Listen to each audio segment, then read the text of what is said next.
Evet. Günaydın. Saat 7:17. Bir saat neredeyse gecikmeyle yola çıkıyoruz. Varış destination Yüksekova.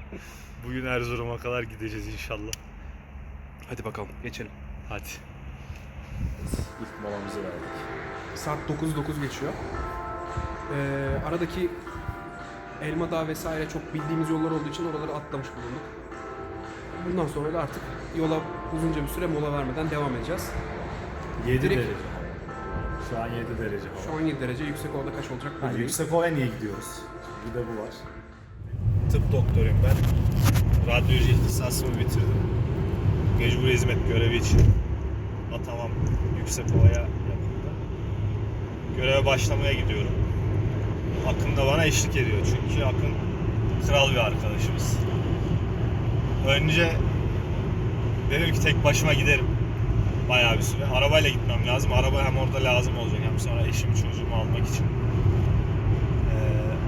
Akın'a dedim ki gidelim mi? Öyle bir gaza geldim. Macera olur birlikte gidelim falan.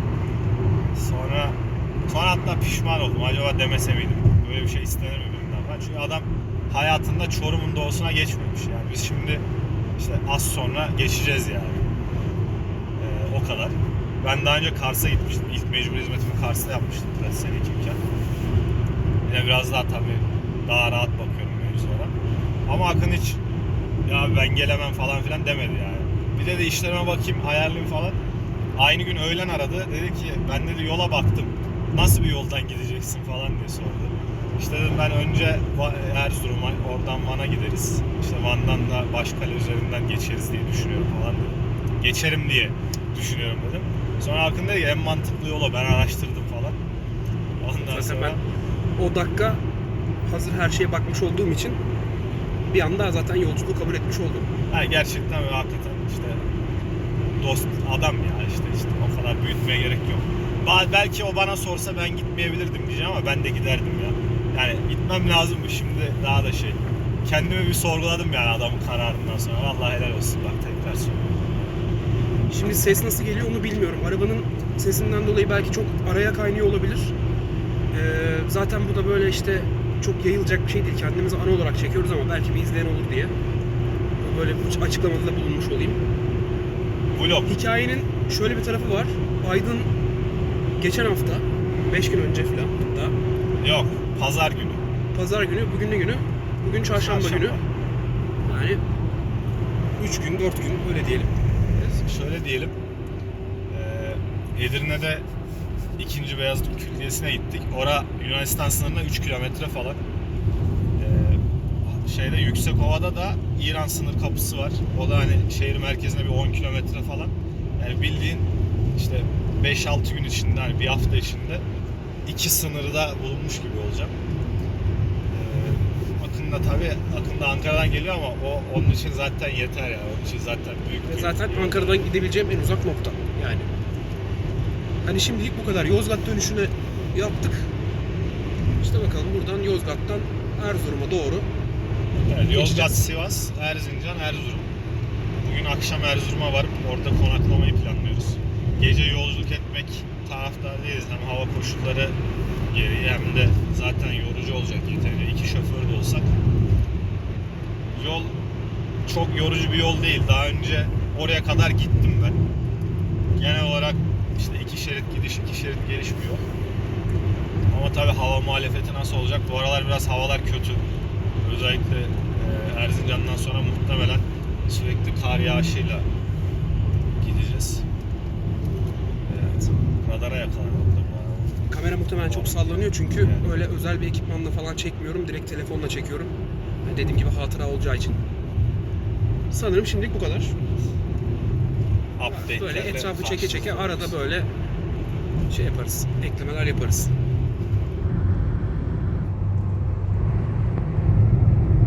Şu anda Kızıldağ'a doğru yoldayız. Sivas'ta durduk. Yemek yedik. Tabii o aralar yemek yeme ve işte aradaki yolculuklar çok da önemli olmadığı için oraları çekmedik. Sanırım İç Anadolu'yu geçip artık Doğu Anadolu bölgesine doğru geçiş yapıyoruz. Kardan anladığımız bu.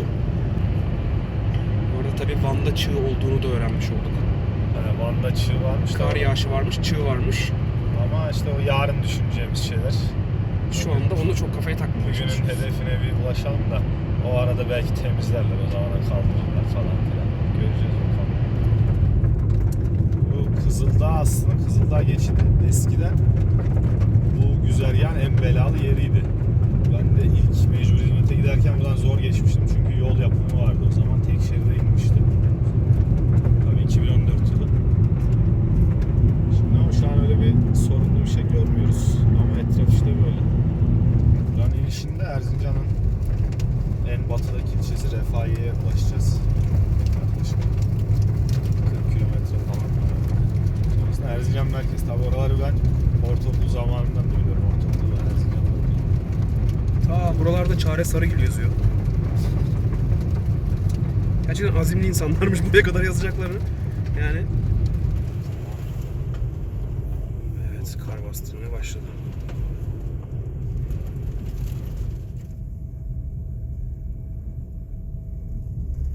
Rica ederim frene basma. Bu ne lan? Hiçbir şey görünmüyor ki.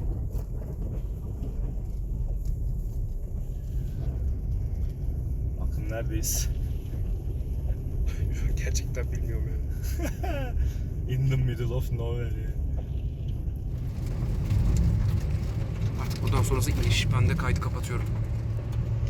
Evet, şimdi Opet'ten çıktık. Bu arada Kızıldağ, Refahiye'yi geçtik. Erzincan'a geldik. Keşiş Dağı'nın yakınlarındayız. Tabi bu arada Van'da çığ düştüğünü ve 23 kişinin öldüğünü öğrendik. Biz ilk gün için Erzurum'a kadar gitmeyi, ikinci günde Başkale'den, Van Başkale'den aşağı inmeyi düşünüyorduk. Artık plan nasıl gerçekleşir? Kalır mıyız, durur muyuz, tekrar gider miyiz? Ona sonra karar vereceğiz. Şu anda da Erzincan'a çıkıyoruz. Şöyle çevireyim.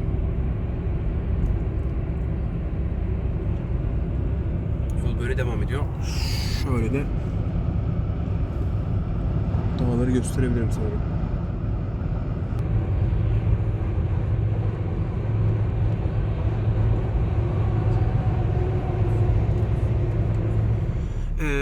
Erzurum'un içindeyiz şu anda. Merkezindeyiz. Tabii karanlık olduğu için şehre girişi çekmedim ama birazcık şehrin içinde şöyle geziyoruz. Otelimizi ayarladık. Cağa gideceğiz. Nerede Gidelim. iyi cağ var? Ona göre gideceğiz. Aha Taşan. Evet, Taşan Oltu Tespih Gümüşler Çarşısı. Şu anda Taşan'dayız. Aydın Tespih bakmak istediği için şehirde ilk uğradığımız yer Taşan oldu. Çok değişik ama.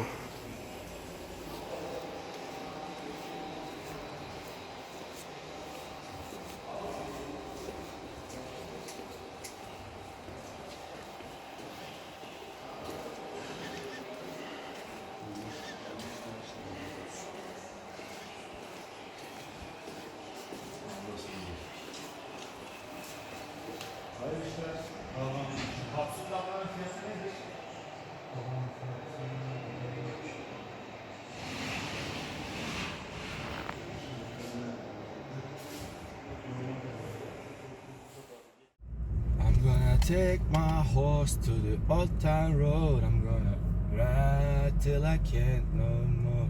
Videoyu böyle atayım, sonra copyright gelsin. Ben söyleyince de mi geliyor? Bilmem. Gonna take my horse. Neden to bilmem the diyorum. old Aslında town çok road. saçma ama Shazam'a sen bazen Söyleyince çıkmaz. mırıldandığın zaman bazen çıkıyor. U yapacaksın. Sola doğru döneceksin abi. Ulan ne kadar güvenli hissettiriyor insan. 500 metre sonra döner kavşaktan ikinci çıkışa Öyle gidin. değil mi? Rahat, sakin, bir şey yok burada. Ne olacak? Dağ yoluyla karşılaştırınca. Tabii.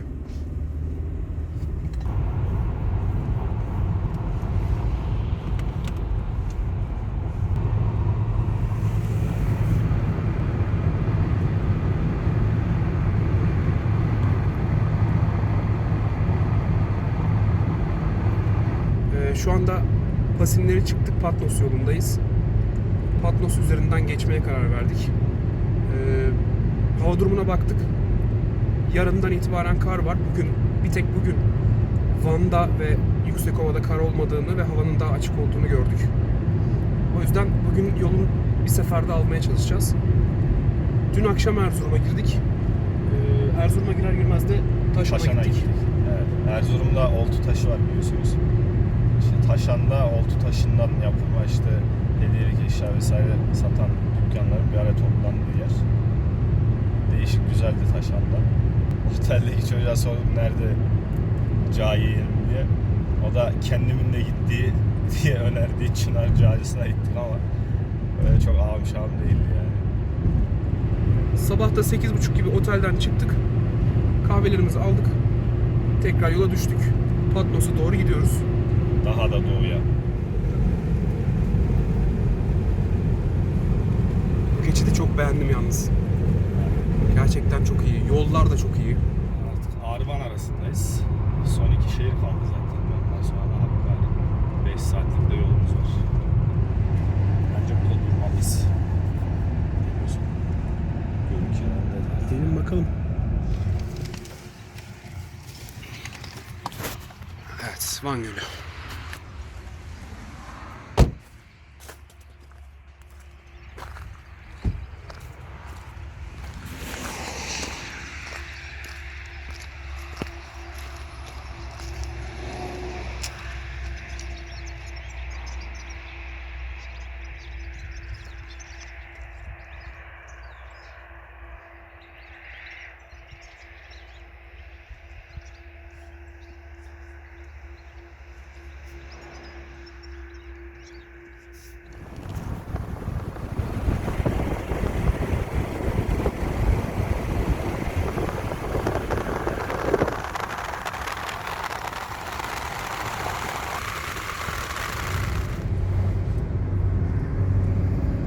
Van Hakkari arası artık. Başkale'ye gidiyoruz.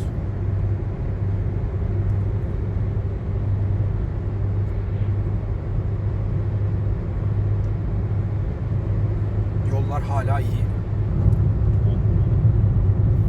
Bir sıkıntı yok. Hiç beklendiği gibi değil.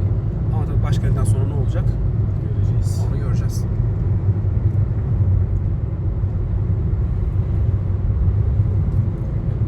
Artık Yüksekova'ya kadar böyle gitmiyordur yol ya. Ayıp yani o kadar da giderse. Öyle değil mi yani? Road trip'in ne anlamı kaldı yani? Bildiğin duble yoldan gittik geldik olur yani. Bir yerde bir sıkıntı yaşamamız lazım. Bu nedir ya?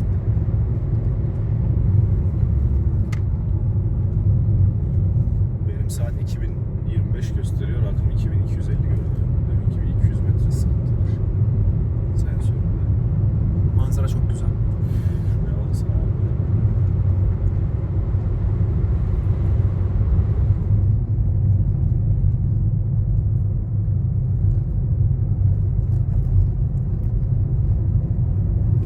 Bu 32 viraj dedikleri yol burası olabilir ha. Ben de onu soracaktım. Bir baksan mı diye. 32 viraj. O yazmıyor olabilir ama bir yerlerde. Gerçi Google'da yazıyordur da. Hani haritada, navigasyonda yazmaz. 32 viraj neresi falan. Kaç tane geçtik sayarak. 4 oldu 5 mi oldu? Evet, şu anda Van Başkale arasındayız. Virajlı ve dağlardan aşağı indiğimiz bir yoldan geçtik. 32 viraj diye bir yerden bahsetmişlerdi. 32 virajın çok tehlikeli olabileceğini, Orası değil. kazaların olacağını söylemişlerdi. Önce emin olamadık ama sanıyoruz burası değil.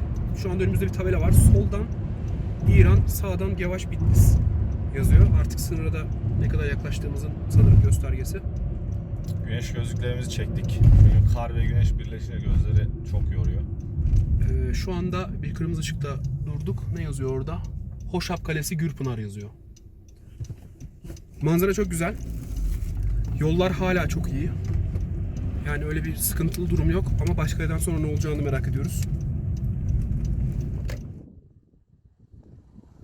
Van Başkale arasında bu nehri görünce tabi durmadan edemedik. Onu da hemen böyle eklemiş olayım. Uzaktaki dağları da göstereyim.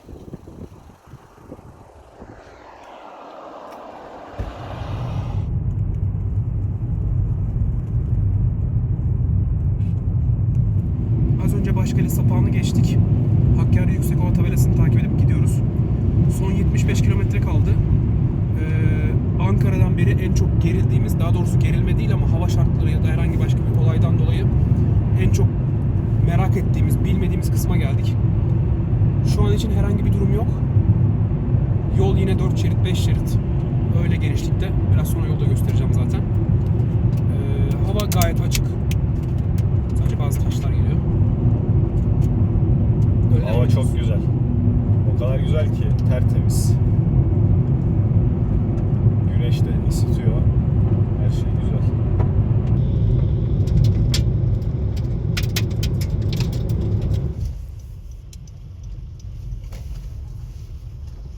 Bu adamın bir bildiği varmış.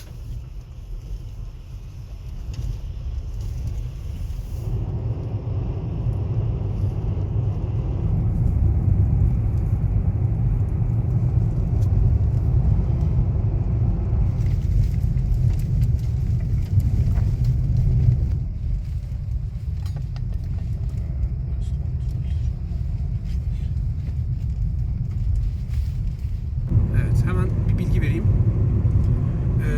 Yol boyunca sadece bir kere kimlik kontrolü yapıldı. O da Hakkari ile Yüksekova Çatalı'nda. Yolun bir tarafı Hakkari'ye, bir tarafı Yüksekova'ya gidiyordu. Bir kere kimlik kontrolünden geçtik. Şimdi devam ediyoruz. Yüksekova tüneline girmek üzereyiz. Yüksekova'ya kadar geldik. Şöyle netlerse.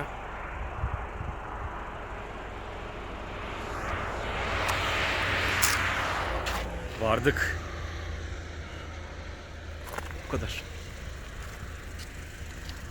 Kontrol mü ora? Kontrol noktası mı?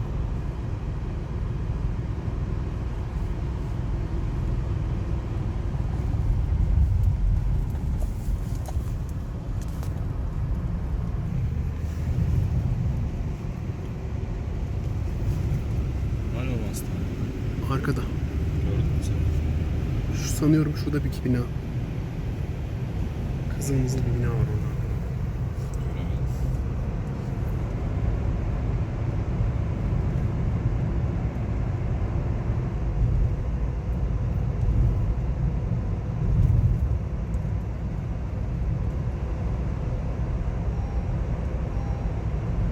Adam bir arıyor olmazsa. Abi burada yol şeyi yok yani, otopark yok. Geri mi döneceğiz, ne yapacağız?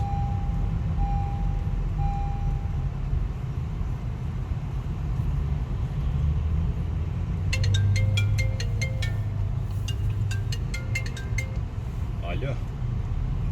Hocam biz şimdi hükümet konağına geçtik. O park yeri yok ki caddede.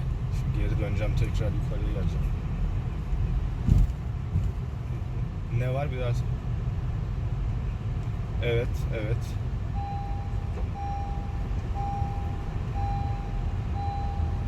Tamam. Olur, tamamdır, tamamdır. Tamam, bir dönebilirim de bir yerde, dönecek bir yerde yok, göremedim. Tamam.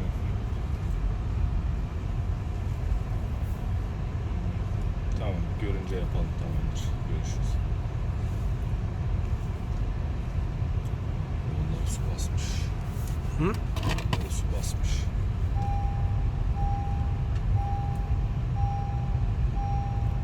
Eczane var, ilaç alalım mı sana yoksa şey mi yapalım? Bilmiyorum ki dayı ya. Gel ilaç alalım sana, şurada duralım bir yerde.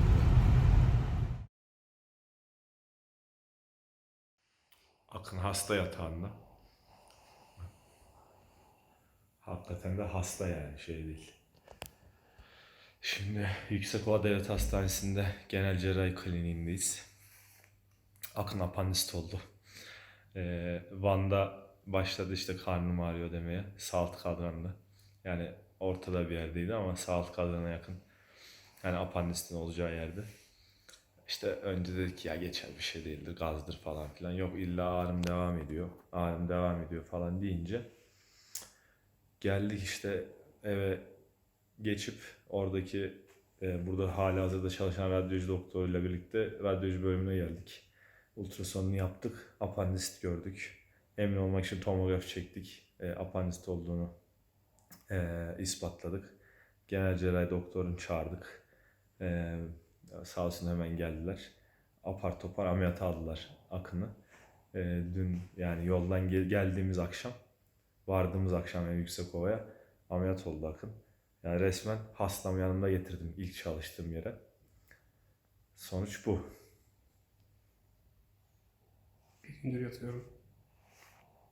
Ama iyiyim.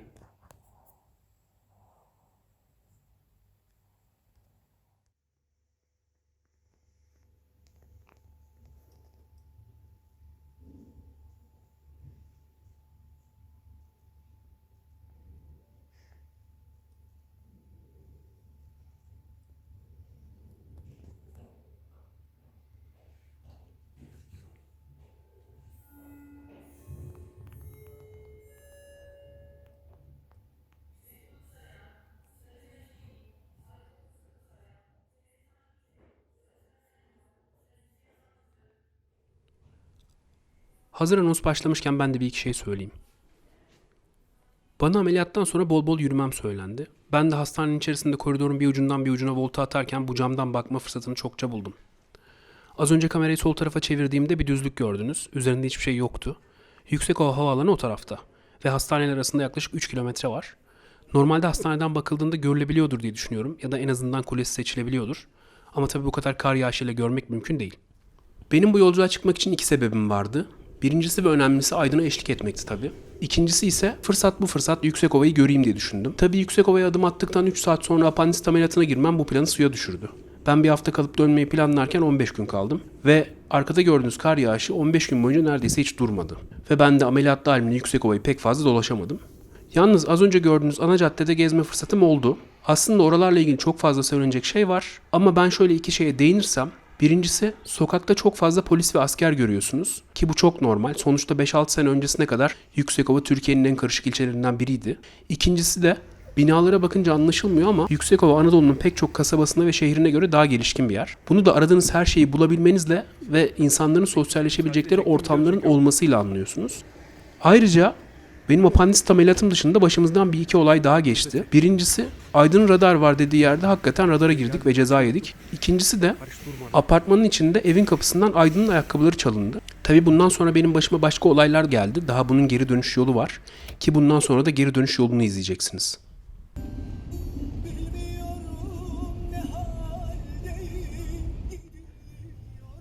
Geri dönerken tabii ki tamamen iyileşmiş değildim. Ama yine de Van Gölü Ekspresi fırsatını kaçıramazdım. Önce Van'a, oradan da Tatvan'a otobüsle geçip ertesi gün Ankara'ya doğru yola koyuldum.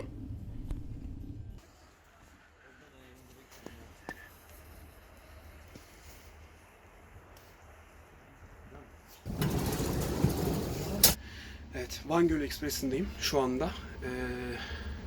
Birazdan yola çıkacağız. Örtülü kuşetli vagondan biletimi aldım. Son bilet kalmıştı. Şanslıyım. Bir arkadaşla tanıştım. Arkadaş da çok iyi. Şimdi ufaktan nasıl yatak olduğunu göstereceğim. Koltukların. 4 tane yatak oluyor. Kompartıman içinde. Normal koltuklar. Bunu böyle çekiyoruz. Böyle yatak oluyor. Bunu tekrar kaldırıyorum. Yukarıdan da şöyle çekince buna da zaten yastık ve yorgan veriyorlar. Bitlis'teki garın manzarası da böyle.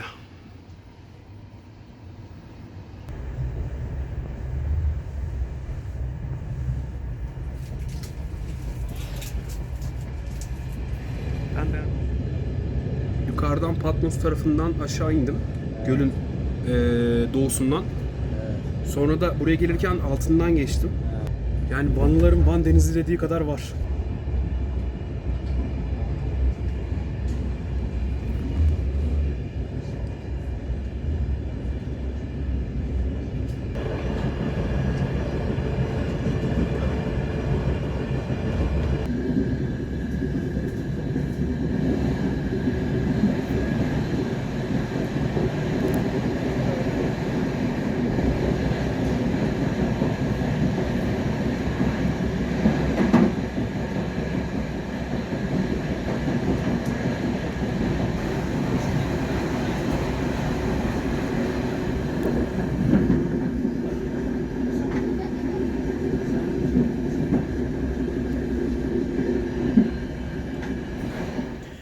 Şanssızlıklar yine yakın bırakmıyor apandisit ameliyatından sonra.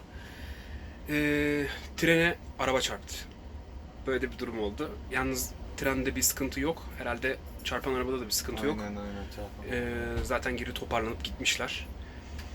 Şu anda durduk. İnsanlar koridoru sıkıştırdığı için gidip göremedim ama bir telaşlanma var. gidip göremedim ama bir telaş var trenin içerisinde.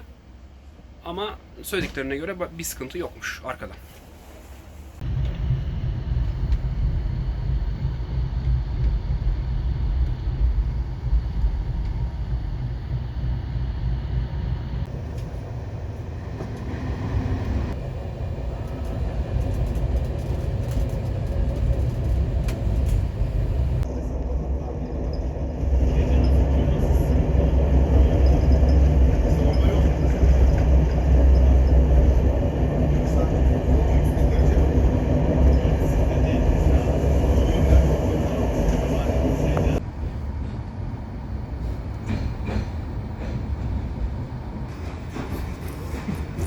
Hep şeyler, çadırlar duruyor. Ben Ankara Gar'da biletimi çıkartmak istiyorum. Trende muhabbete daldık. Video çekemedim. Hazır sazı gelmişken anlatayım. Şu anda yemekli vagondayım. Arkamda görüyorsunuz. Elazığ Gar'dayız. Gar'dan da videoyu zaten ekleyeceğim. Depremzedelerin çadırlarını gördüm. Yolların kenarında hep çadırları kurmuşlar. Camilerin minaresinde falan düşenler, kırılanlar, yani daha doğrusu yıkılanlar olmuş.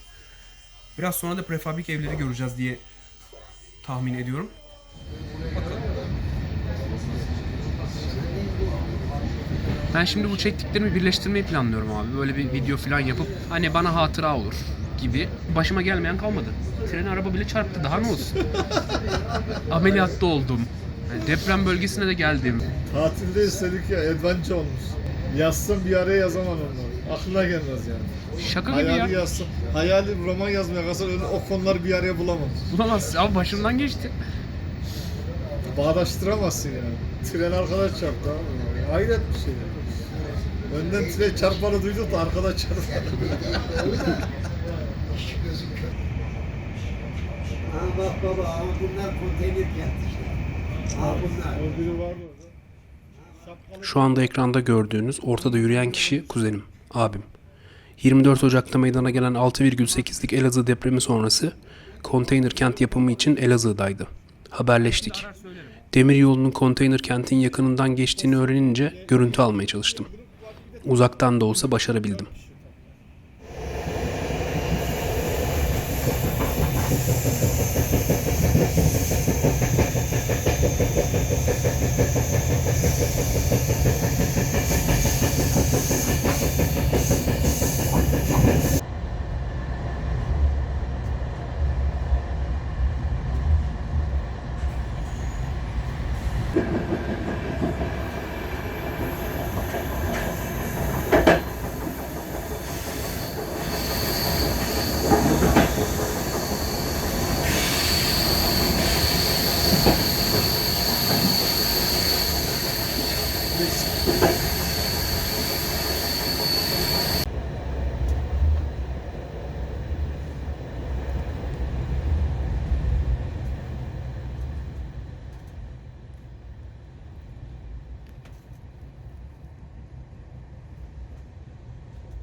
Saat 7:45. Uyandık. Kırıkkale Yozgat sınırındayız. Ankara'ya doğru gidiyoruz. Yol güzel, manzara güzel, hava açıldı. Artık kar yok. Bu binanın yıkılması imkansız. Yıkacaklar mı ki onu? Yıkılma değil de yani depremden şöyle çok güzel. Ama burası yeni değil, burası modern bir yer. Safhaneler de var. Kalınıyordu. Atılıyordu ama kaldırdılar hepsini. Şurada Osmanlılar var. Ne güzel. Eski Ben alayım onu. Yani şöyle sana Cumhuriyetten sonra yapılan yer. Odanın içinde yemek yok değil mi kanka?